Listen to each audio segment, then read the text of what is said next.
Bonjour, je suis Jean-Marie Niget, agronome consultant indépendant, membre du réseau AgriConseil Saguenay-Lac-Saint-Jean. Mon entreprise s'appelle Innovagro Consultant. Début mai, quand le Premier ministre François Legault a annoncé la volonté renforcée du gouvernement de doubler rapidement la superficie de serre pour une meilleure autonomie alimentaire du Québec, je me suis dit que les petits producteurs allaient encore rester sur le bord de la route et que seuls les producteurs séricoles de grande et de moyenne importance seraient en mesure d'en profiter, à moins d'imaginer un nouveau modèle d'affaires pour les petits producteurs.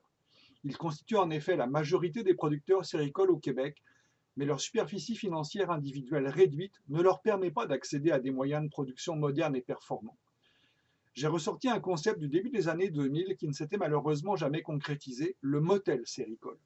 Je l'ai adapté, actualisé sous la forme d'un complexe séricole d'environ 1 hectare, composé de 10 modules de 1000 m² destinés à la location à des petits producteurs en activité et à des entrepreneurs en démarrage. Le propriétaire du motel séricole loue des condos séricoles vides avec les services de base, chauffage, électricité, eau d'irrigation, maintenance. Les producteurs locataires aménagent leurs condos avec leurs propres équipements. Ils accèdent ainsi à peu de frais et sans risque financier majeur à un outil de production performant, productif à l'année.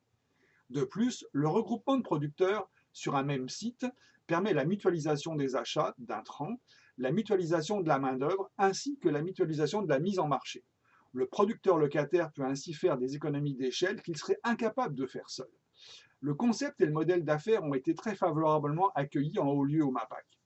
J'ai par ailleurs couplé cette approche au programme d'appui financier de transition énergétique Québec pour la valorisation des rejets thermiques en ciblant des sites proches de sources d'énergie thermique disponibles, principalement des centrales de cogénération. Transition énergétique Québec subventionne à 73% un réseau de chaleur si le projet est porté par un acteur municipal.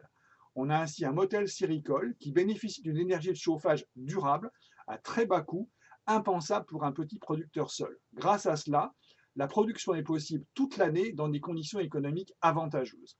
De nombreuses MRC et municipalités du Québec sont très intéressées et j'ai déjà plusieurs études en cours. Merci.